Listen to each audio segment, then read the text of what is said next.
इसहाक Asimov ने the fun they had लिखा। कहानी भविष्य की है जब स्कूल और किताबें ऑनलाइन और डिजिटल होंगी। इंसान की जगह रोबोट टीचर छात्रों को पढ़ाता है। कहानी मार्गी और टॉमी नाम के दो बच्चों के बारे में है। वे ऐसी दुनिया में रहते हैं जहां सब कुछ कंप्यूटर पर चलता है और छात्रों की ऑनलाइन कक्षाएं होती हैं। उन्हें इस बात का कोई अंदाजा नहीं है कि पुराने दिनों में किताबें और कक्षाएं कैसी दिखती थीं।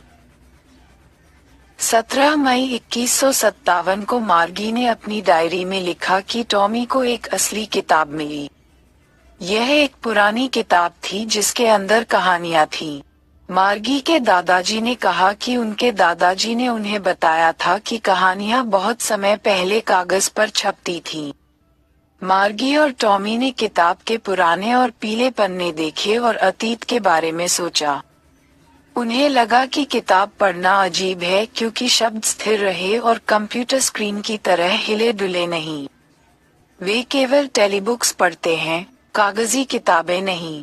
टॉमी ने कहा कि किताब पढ़ना और खत्म हो जाने पर उसे फेंक देना बेवकूफी है।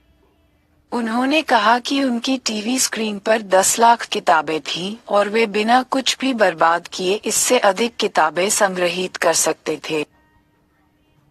इसके बाद उन्होंने एक ऐसे स्कूल के बारे में पढ़ा जहां मनुष्य शिक्षक थे। मार्गी को नफरत थी स्कूल, लेकिन उसे ये जानने में दिलचस्पी थी कि लोग वहां पढ़ाते थे। उसने अपने स्कूल में केवल रोबोटों को पढ़ाते देखा था। उसे अपने स्कूल से भी नफरत थी क्योंकि वह उसके शयन कक्ष के बगल में था और उसका कोई सहपाठी नहीं था। रोबोट शिक्षक उसे हमेशा बहुत अधिक होमवर्क देता था। मार्गी और टॉमी के पास इलेक्ट्रॉनिक उपकरणों, रोबोटों आदि के साथ एक आभासी कक्षा थी। उनके पाठ कंप्यूटर स्क्रीन पर दिखाई देते थे।